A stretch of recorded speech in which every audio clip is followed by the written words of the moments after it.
After World War II, Japan was finished. Its cities were burned to the ground. 2 atomic bombs had erased Hiroshima and Nagasaki. Industry was destroyed. Millions were homeless. Food was scarce. The empire had collapsed, and the country was occupied by the United States. Japan had lost everything: its army, its colonies, its pride, and its future. So the question was obvious.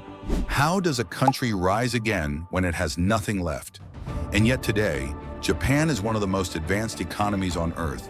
It produces world-class cars, electronics, robots, cameras, trains, and medical technology. Its brands are everywhere: Toyota, Sony, Honda, Panasonic. How did this happen?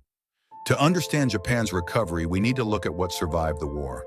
Japan's cities were destroyed, but its people were not. The education system remained. The culture of discipline remained. The respect for skill, hierarchy, and long-term thinking remained. And this mattered more than buildings. After the war, Japan was placed under American occupation. The goal was simple: demilitarize the country and prevent another empire from rising. The Japanese army was dissolved. The constitution was rewritten. Japan was forbidden from having an offensive military. But instead of crushing Japan economically, the United States chose a different path. They rebuilt it. Just like in West Germany, the Americans feared one thing above all else: communism. A poor and unstable Japan could easily fall into the Soviet sphere. A rich and stable Japan would become a powerful ally in Asia. So the US protected Japanese industry, opened access to Western markets, and transferred technology. At the same time, Japan did something very unusual. It abandoned quantity and focused on quality. In the 1950s, Japanese products were considered cheap and unreliable. Made in Japan was a joke. But instead of competing on volume alone, Japanese companies obsessed over improvement. This obsession had a name: Kaizen. Kaizen means continuous improvement, tiny changes, every day, every process, every worker. Factories encouraged employees to suggest improvements. Errors were studied, not hidden. Efficiency became a national obsession. Another key factor was cooperation. In the West, companies competed aggressively. In Japan, businesses, banks, and the government worked together. Large industrial groups, known as keiretsu, formed networks. Banks financed companies long-term. The government guided development. Companies focused on stability, not fast profits. Workers played their part too. Japanese employees were loyal to their companies.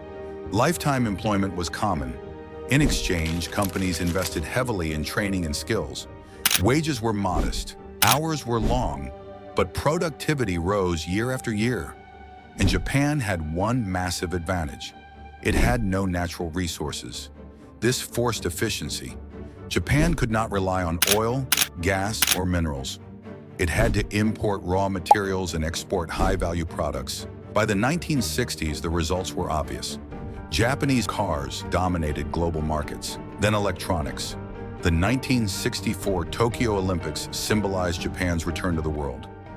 The Shinkansen bullet train shocked everyone: fast, quiet, reliable. By the 1980s, Japan was an economic superpower. Some even believed it would overtake the United States.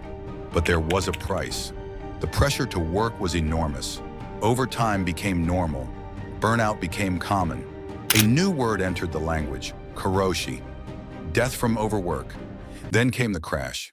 In the early 1990s, Japan's economic bubble burst. Real estate collapsed. Stock markets crashed. Growth slowed to a crawl. For decades, Japan stagnated.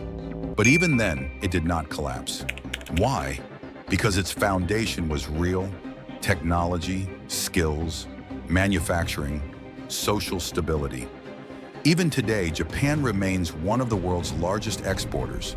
Its trains are among the safest ever built. Its factories remain benchmarks of precision. Japan proves something important. You can lose a war. You can lose territory. You can lose power and pride. But if you preserve education, discipline, and long-term thinking, recovery is possible. Japan rebuilt itself not through revenge, not through resources, and not through shortcuts, but through patience, relentless improvement, and an almost obsessive respect for doing things properly. That is Japan's miracle.